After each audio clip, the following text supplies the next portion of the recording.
This is a lovely apple and pear orchard called Oak Valley Estates, which is set deep in the heart of the fruit growing region called the Elgin Valley. This is where some of this beautiful South African fruit is produced. Not only apples and pears, but also plums, peaches, table grapes and yummy nectarines. I suppose it's the amazing combination of Mediterranean climate, steep slopes, excellent soils and over 100 years of experience that has made the South African fruit industry so successful. Many of these farms have been around for some time.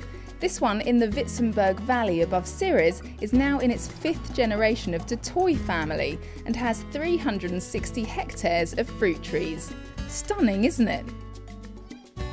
The growers and South African government are working together to provide a future of stability and equality for all South Africans in the fruit industry, providing education, housing and farm management opportunities for workers.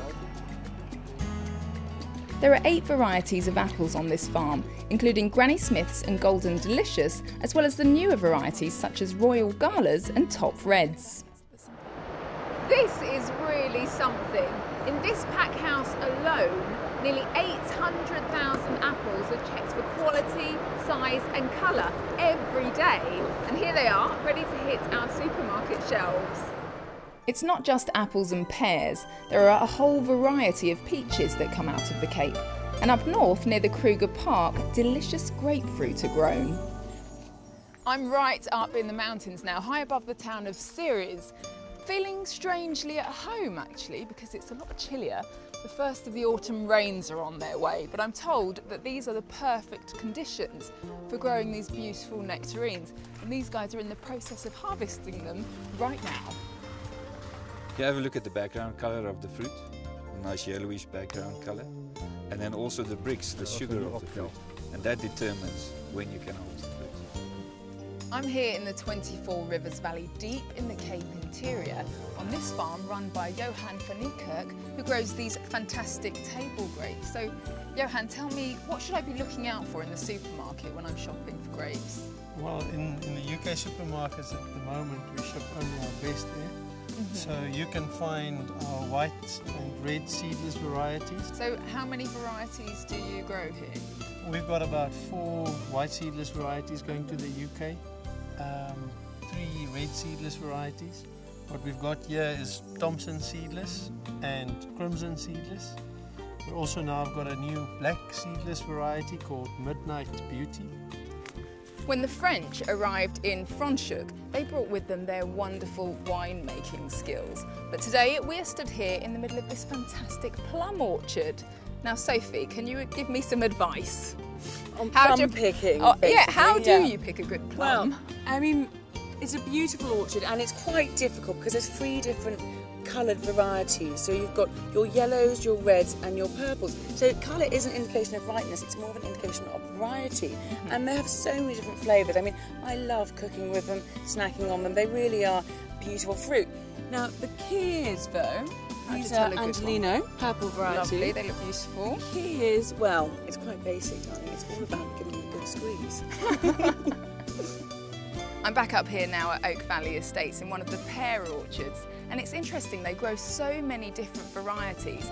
These are one of my favourites. They're called Forels and they're really popular because they are so sweet and they're fantastic in puddings. It's been great being here in South Africa. It's a really beautiful country and the fruit is beautiful too.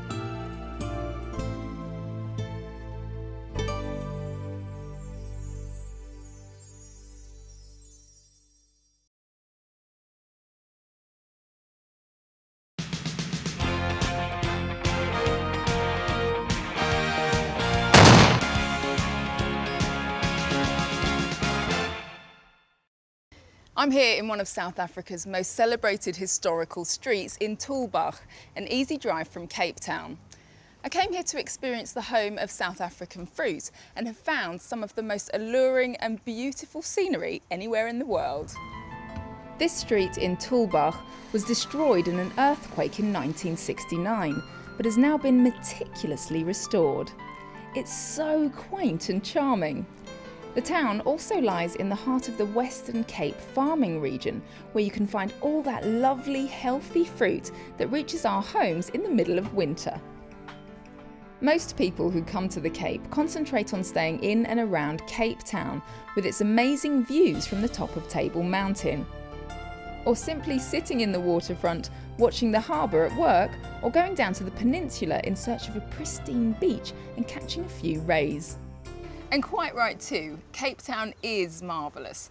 But if you're adventurous, you'll hire a car and head off into the interior, because that's where you'll find the true beauty and character of the Cape.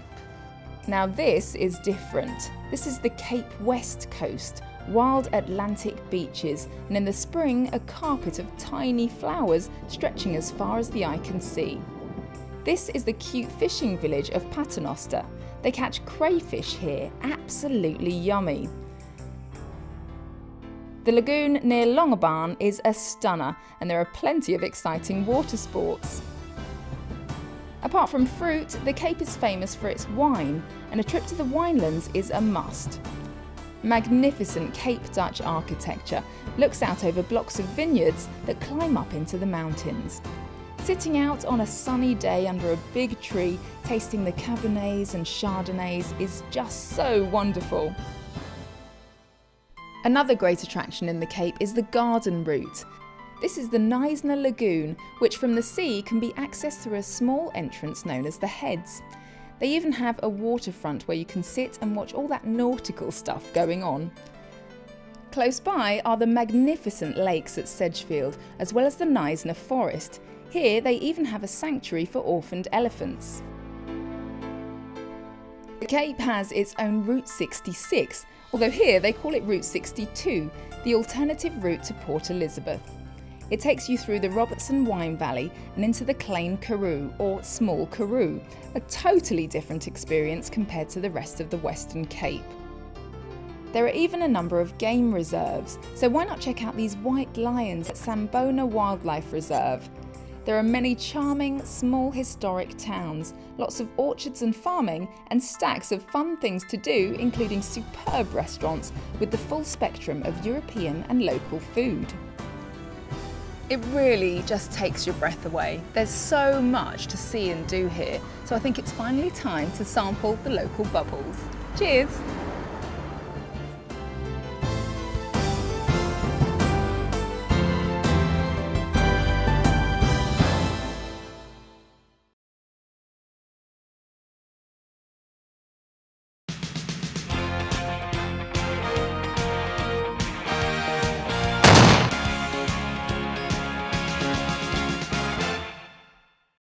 It's not surprising that the Rainbow Nation, South Africa, produces a wide variety of food.